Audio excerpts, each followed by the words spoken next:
तो गुपकार अलायंस की जितनी भी पार्टियां हैं वो सब आपस में इस बात को लेकर चर्चा करती हैं कि हम तो 370 को वापस बहाल करना चाहते हैं, लेकिन केंद्र सरकार का रुख साफ है कि 370 को लेकर कोई पुनर्विचार का मामला बनता ही नहीं है।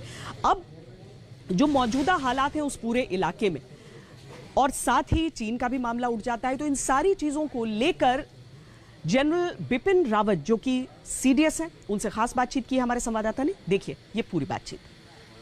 आने वाले दिनों में युद्ध के मोर्चे पर तीनों सेनाओं के बीच बेहतर तालमेल बढ़ाने के लिए chief of defence staff general Bipin Rawat एक बड़े कदम की तरफ आगे बढ़ रहे हैं। जी हां, हम बात कर रहे हैं थिएटर कमांड्स की।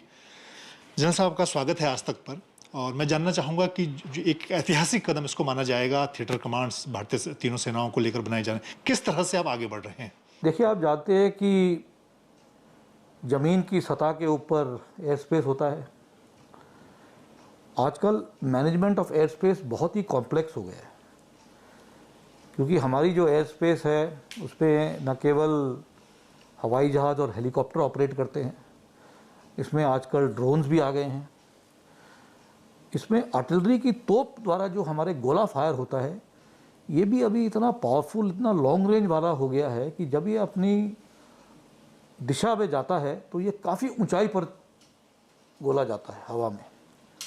इतना मिसाइल्स आ गई हैं जो भी काफ़ी ऊंचाई पर कार्रवाई करती हैं। तो ये सब जो है, इन सब को कोऑर्डिनेट करने के लिए, ताकि हम आपस में एक दूसरे का नुकसान ना पहुंचाए। जैसे कि मैं कहना चाहूँगा, अगर हमारे एयर स्पेस में अगर कोई हवाई जहाज़ या हेलीकॉप्टर उड़ रहा है तो उसमें ड्रोन बाधा ना डाले, या उसमें हमारी जो आर्टिलरी है उससे कोई बाधा ना हो, या आर्टिलरी के फायर में, क्योंकि उसमें एयरफोर्स ऑपरेट कर रही है तो उसके फायर में बाधा ना हो। तो इस सब को कोऑर्डिनेट करने की ज़रूरत होती है। तो इसी को कोऑर्डिनेट करने के लिए हम लोग एक एयर डिफेंस कमांड बनाने जा रहे हैं। तो इस तरह से हमारी कार्रवाई चल रही है कि हमारी लैंड बेस्ड कमांड होंगी, हमारी एयर डिफेंस कमांड होगी और हमारी मैरीटाइम कमांड बनेगी। थिएटर कमांड के अलावा हमारे सामने जो और चुनौतियां, उनकी बात करते हैं। कश्मीर, जम्मू कश्मीर में पाकिस्तान सेना के साथ शीज फायर को लेकर, संघर्ष विराम को लेकर एक समझौता हुआ, उसको भी 4 महीने का वक्त हो गया है। आपको कोई बदलाव वहां पर नजर आया है क्या? पाकिस्तानी सेना और बाकी जो आतंकी संगठन, उनके रुख को देखते हुए वहां पर किस तरह के हालात को कैसे आप देखते हैं? इस वक्त जो सीज फायर हुआ है उसमें हालात में तो सुधार आए हैं। चीफ ऑफ आर्मी स्टाफ ने भी इस पर उल्लेख किया है और उन्होंने कहा है कि कुछ हद तक इन्फिल्ट्रेशन में कमी आई है, लेकिन जिस तरह से हमने देखा है कि हथियार और असला ड्रोन के जरिए हमारे देश में भेजा जा रहा है, तो ये भी एक खतरा है। मतलब कि अगर इस तरह से असला और एमुनिशन और ड्रग्स अगर हमारे देश में आते रहेंगे तो हो सकता है कि हमारे अंदरूनी माहौल को बिगाड़ने की कोशिश जारी है।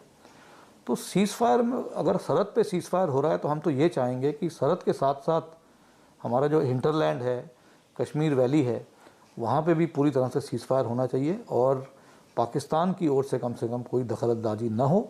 अगर पाकिस्तान के तरफ से कोई दखलंदाजी नहीं होगी तो हमारी फोर्सेज जो हैं वो काबिल हैं कि सिचुएशन को हम पूरी तरह से कंट्रोल में ला सकें। कश्मीर में जो धारा 370 को ख़त्म किया गया, उसके बाद उसको भी काफ़ी अब वक्त हो गया है। वहाँ पर ऐसा अब कोशिश की जा रही है कि जो राजनीतिक प्रक्रिया है उसकी तरफ आगे बढ़ा जाए। आपको लगता, कुछ लोग ये भी कह रहे हैं कि पाकिस्तान से इस वक्त बातचीत भी करनी चाहिए। तो आपको लगता है कि हालात उस दिशा में आगे बढ़ रहे हैं कि हम पाकिस्तानी सेना पर भरोसा कर सकते हैं, उनसे बातचीत की टेबल पर उनके साथ बैठ सकते हैं? देखिए, पाकिस्तान से बातचीत करने का जो सवाल है वो एक पॉलिटिकल डिसीजन होगा। हमारे यहाँ जो हमारी आर्म फोर्सेस हैं, हम एक पॉलिटिकल लीडरशिप के नीचे काम करते हैं, इसलिए हम सिर्फ सुझाव दे सकते हैं अपनी लीडरशिप को, लेकिन जो फाइनल जो फैसला होता है वो पॉलिटिकल लीडरशिप करती है। इसलिए अगर पॉलिटिकल लीडरशिप सिर्फ सीज़ फायर के तौर से नहीं देखती है, वो इकोनॉमिक कंडीशंस, पाकिस्तान की अंदरूनी हालत, बाकी क्या कार्रवाई हो रही है, उसके बारे में जो पॉलिटिकल लीडरशिप होती है उनको पूरी जानकारी होती है, क्योंकि उनको जो खबर आती है वो अन्य सोर्सेज से भी आती है। तो उस हिसाब को पूरा एक बार वो सलाह मशवरा करके उस पर विचार विमर्श करके फिर फैसला लेंगे। जो भी वो फैसला लेंगे, मैं यकीन के साथ कह सकता हूँ फैसला सही फैसला होगा।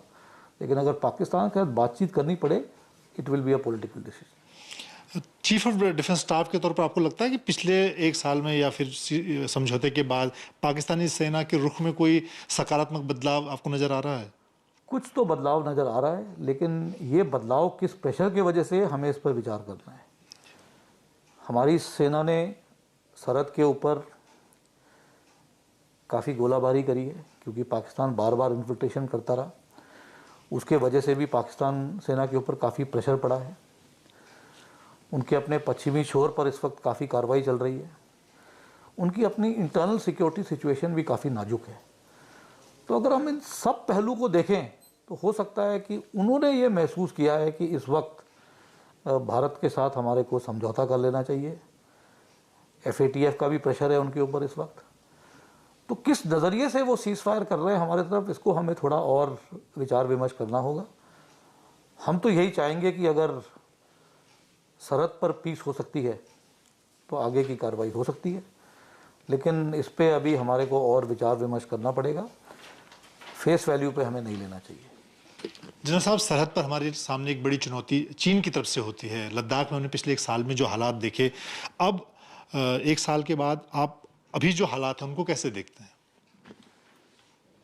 देखिए, पिछले साल के हिसाब से इस साल के जो हालात हैं वो काफ़ी सुधरे हुए हैं, क्योंकि पिछले साल काफ़ी टेंशन थे। इस वक्त काफ़ी हद तक, क्योंकि बातचीत का जरिया जारी है, चाहे वो पॉलिटिकल लेवल पे हो, डिप्लोमेटिक लेवल पे हो, मिलिट्री लेवल पे हो, कोशिश यही की जा रही है कि सरहद पर पूरी तरह से पीस और ट्रैंक्विलिटी हो। और हमारी कोशिश तो यही है कि जो अप्रैल 2020 की जो पोजीशन थी उस पे दोनों सेनाएं उस पर कायम हो जाएं। 2020 की जो लाइंस हमने मेंटेन की थी उस पर लौट जाएं। मेरे ख्याल में अगर हम इस प्रक्रिया में शामिल सफल रहे तो शायद पूरी हद तक वहाँ पे पीस और ट्रैंक्विलिटी लाया जा सकता है। जनरल साहब, पिछले एक साल में हमारी जो थल सेना है, वायु सेना है, उन्होंने जिस तरह की वहाँ पर तैयारी की चीन से मुकाबले को लेकर, सरहद पर चाहे इंफ्रास्ट्रक्चर की हम बात करें और बाकी चीज़ों हथियारों की बात करें, आपको लगता है कि अब हमारी जो तैयारी इस वक्त है पूरी सरहद पर, लाइन ऑफ एक्चुअल कंट्रोल पर, क्या अब ऐसे हालात हो सकते हैं कि चीन दोबारा इस तरह की चौंकाने की स्थिति में होगा हमारे खिलाफ? इस वक्त हमारे जो तीनों सेनाओं के जो चीफ्स हैं, चाहे वो नेवी, आर्मी या एयरफोर्स के चीफ हैं, ये लगातार इस पर अपनी नज़र रखे हुए हैं। और मैं आपको यकीन के साथ कह सकता हूं कि हमारी सशस्त्र सेनाएं पूरी तरह से तैयार हैं, और अगर इस तरह की कोई कार्रवाई होती है तो हम उस पर जवाबी कार्रवाई देने के लिए पूरी तरह से तैयार हैं। एक आखिरी सवाल जनरल साहब, अगर दोनों सरहद पर हम अपने चुनौती देखें तो कहाँ, किस सरहद पर आपको ज़्यादा बड़ी चुनौती नज़र आती है आज के हालात में? ये सिचुएशन पर डिपेंड करेगा कि सिचुएशन किस तरह से इवॉल्व होती है। मैं ये कहना चाहूँगा कि हमारे को अपनी जो उत्तरी सीमाएं हैं उस पर ज़्यादा ध्यान देना होगा, लेकिन इसी के साथ साथ हमारी जो पश्चिमी सीमाएं हैं उसको हम निगलेक्ट नहीं कर सकते, क्योंकि चीन के साथ जिस तरह से कार्रवाई करनी है वो मिलिटरीली किस तरह से कार्रवाई होगी वो होगी, तो उस पर हमारी प्रिपरेशन है। किस तरह से चीन कार्रवाई करेगा उस पर भी हम नज़र रखे हुए हैं। लेकिन हमारी पश्चिमी छोर पे आतंकवादी हैं। आतंकवादी किस तरह की कार्रवाई कर सकते हैं, और उसके वजह से अगर एस्केलेशन हो सकता है कि कुछ आतंकवादी ऐसे हों जो कि पाकिस्तान मिलिट्री के कब्जे से बाहर कार्रवाई करें हमारे ऊपर, और उस वजह से अगर एस्केलेशन हो जाए, कोई ऐसा ऑपरेशन कर दे आतंकवादी जिससे कि फिर टेंशन बढ़े पश्चिमी छोर पे। तो इसलिए कहना कि किस तरफ हमारे को सतर्क रहना है, मैं तो ये कहूँगा हमारे को दोनों छोर पे सतर्क रहने की ज़रूरत है।